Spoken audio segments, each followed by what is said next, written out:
Hey ladies and gentlemen, so today we're going to review parallel and perpendicular lines. Um, so there's only about 4 questions, so let's get started.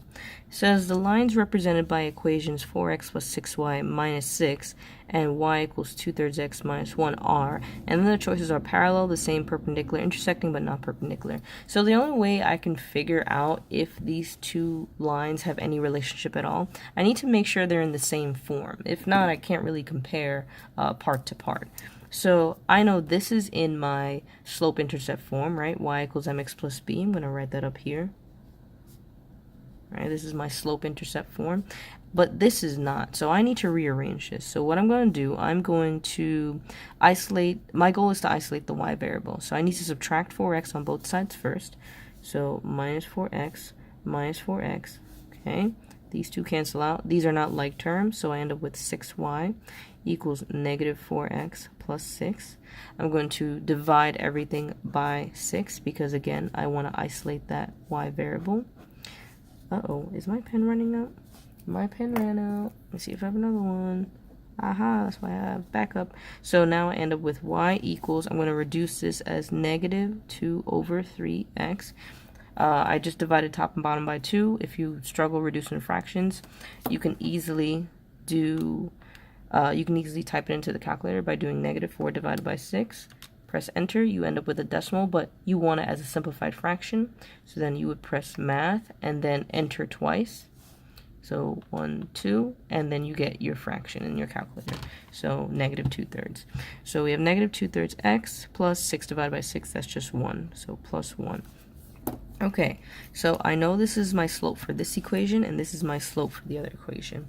Now, these are clearly not the same slopes because one is positive, one is negative, so they can't be parallel. Parallel lines need the same slope.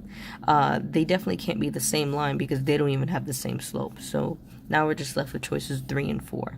Now, perpendicular means that whatever one slope is, the other slope needs to be the opposite sign and the reciprocal, meaning that the fraction needs to be flipped.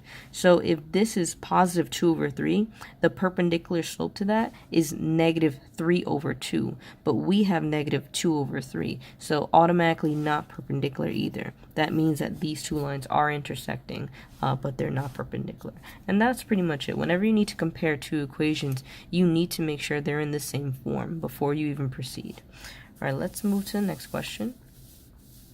Alright, so it says given mn, which is here, shown below, with m as negative 6, 1, and n as 3, negative 5, what is an equation of the line that passes through point 6, 1 and is parallel to line mn?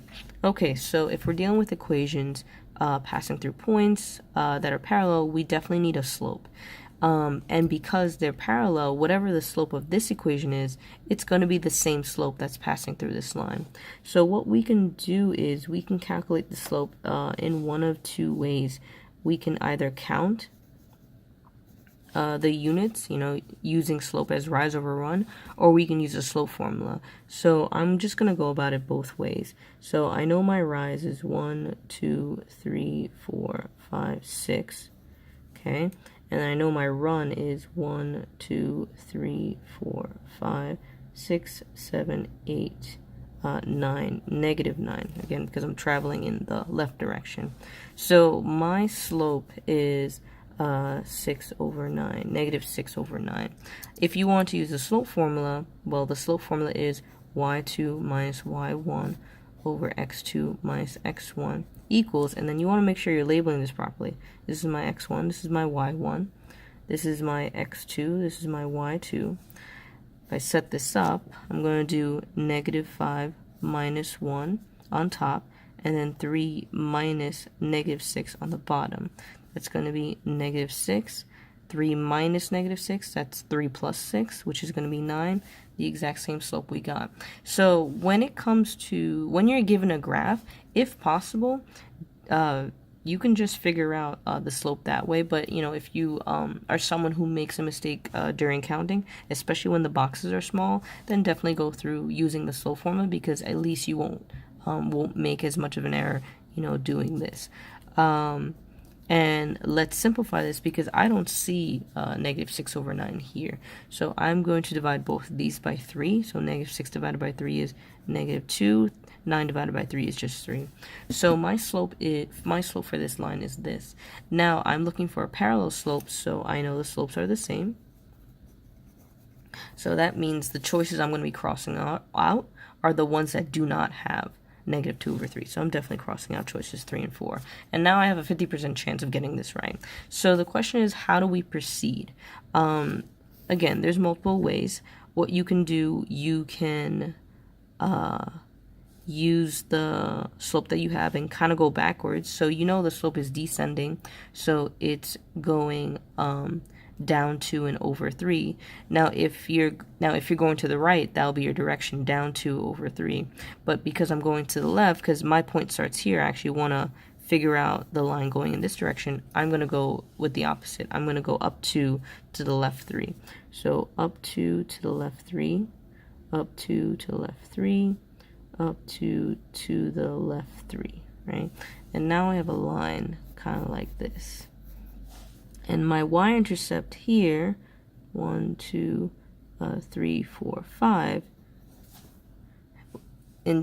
tells me that one of these y-intercepts should be 5, and it ends up being this. Now, let's say you didn't do that. Let's say you want to do it algebraically. Let's say this wasn't a multiple choice. How would you figure that out? Well, your main goal is to write an equation, right? So that means you eventually need to start filling this out, the whole mx plus b. Now we have our m, right? That was our negative 2/3. That's our m. But where's our x and our y going to come from? Well, that's going to come from the point that we need to pass through. So this p, 6, 1 that we're passing through is going to give us our x and our y. So then we just plug everything in. It's going to be 1 for the y equals our slope, negative 2 over 3, times our x, which is 6, plus b. And then you just plug everything in. I can just do this quickly. So negative 2, well, the way I actually like doing this, I like simplifying if I can with the denominator. So 3 divides into 6 twice, so cross twice. Negative 2 times 2 is 4, so I end up with negative 4 here, plus b. I'm going to add 4 to both sides. I get 5 equals b, right? And that's your other way of figuring this out. Now, let's say you got up to this point, you didn't remember this, and for some reason you struggle with this. Let's say again you struggle counting the boxes. You could then just plug both equations into the calculator and see which one of them intersects 0.61. So I'm just going to do one equation at a time. Let me just, because I rule these out, let me just work backwards, for the sake of working backwards, to prove a point. So I write my equation, I go to second graph, and, let me fix this. Whenever, if you end up seeing your table like this, and you're like, why aren't all the numbers showing? That means that your table setup isn't on automatic, meaning that it should be automatically generating the numbers. So you would press second window to the table setup. This table start means that when you go to the table, you're starting at that number. So I'm going to start at 1. I'm going to start at 0. This triangle table means how you're changing the numbers by. So when I start at 0, I'm either increasing or decreasing by 1. So it should be 0, 1, 2, 3, whatever. If you do 5, then it's going to increase or decrease by 5. Anyway, so right now my setting is on ask. So I'm going to press enter for auto. And now when I go back to the graph, it's going to generate all the numbers starting at 0. All right, now I'm looking to see if 6, 1 is in the table set, and it's clearly not, right? It's 6, negative 7. So the second equation does not work. And to prove that the equation is really the first one, I'm going to change this to plus 5, go back, and I see 6, 1. So that is your third way of trying to figure out which one of these answers are. And I want you to keep in mind that there are always multiple ways, as long as you understand how you got there and it mathematically makes sense. All right, let's get to the next one.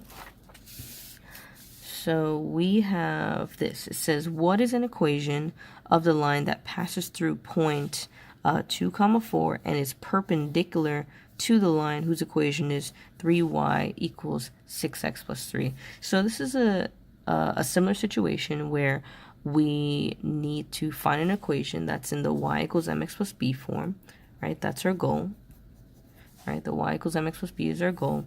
But we need to put this in that form because we can't get the slope that we need to proceed. So we're going to divide everything by 3 on both sides to isolate that y variable. Now 3 divided by 3 is just y equals 6 divided by 3 conveniently gives us a whole number and plus 1 on this side. Okay, so my slope is 2, but I want my perpendicular slope. So if my slope is 2, that means my perpendicular slope is the opposite reciprocal. So whatever the sign is, I change. And right now it's 2, which is the same as 2 over 1. So I need to flip that and turn it into 1 over 2. So my equation needs to have negative 1 over 2 as its slope. That means I'm going to be ruling out choices 3 and 4 because they only have 2 as their slope. Now you're in the same situation. You can either use the calculator. You don't have a graph, so you can use graph paper if it's provided for you. Or you can just make the equation. I'm going to go through the process of making the equation just so you guys are getting used to the algebraic setup in case you're asked to show it algebraically. So I know I need to fill out my y equals mx plus b. I have my slope and I have my point.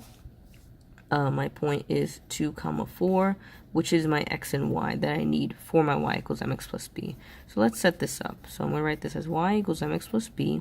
My y is 4 equals my m is negative 1 over 2. My x is 2 plus b, right? I'm looking for my b term. I'm going to do the same maneuver I did in the other problem. 2 goes into 2 once, right? Negative 1 times 1 is just negative 1. 4 equals negative 1 plus b.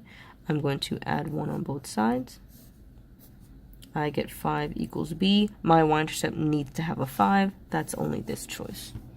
Okay, so again, and what you're noticing, we're using the same concept and strategy in different scenarios, right? This is for parallel, this is for perpendicular, but it was the same thought process. I need a slope, I need to make sure it passes this point, and I need to make sure that when I make the combination, I'm solving for the y-intercept.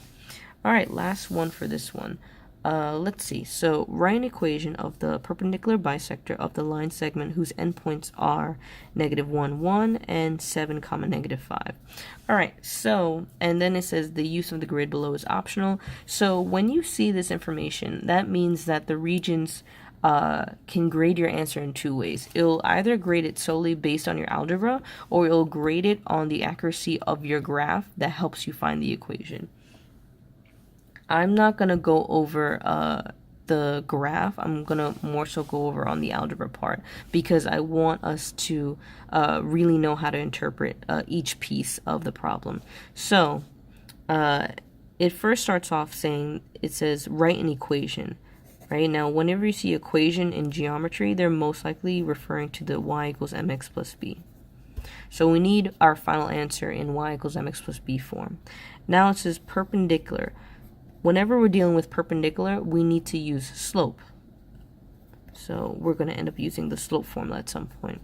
Now, perpendicular bisector. When two lines intersect, right, when two lines intersect and they're perpendicular bisectors of each other, not only do they form right angles, but they also cross at the midpoint.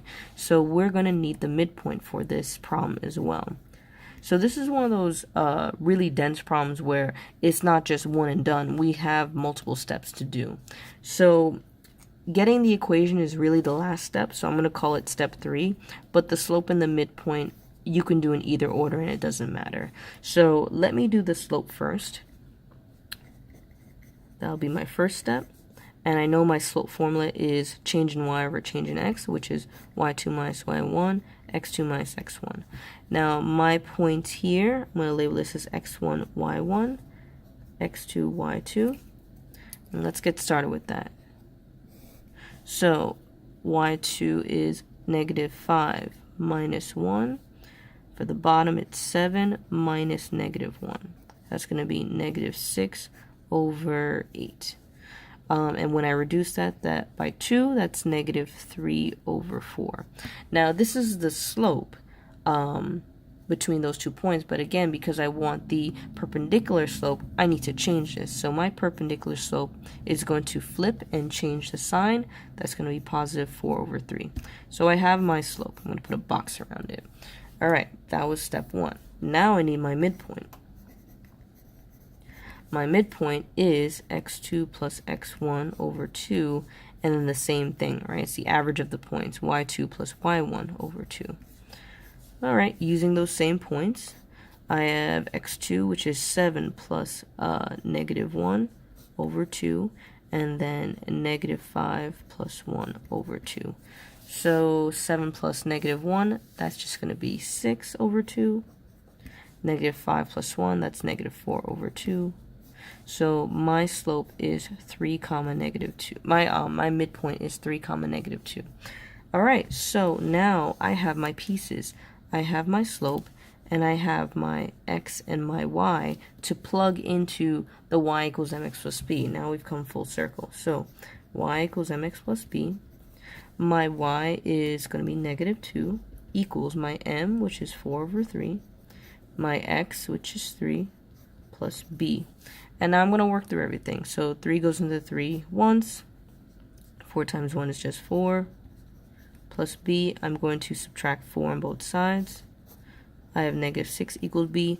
My final answer is going to be in y equals mx plus b form, which is y equals 4 over 3x minus 6, and that's my answer.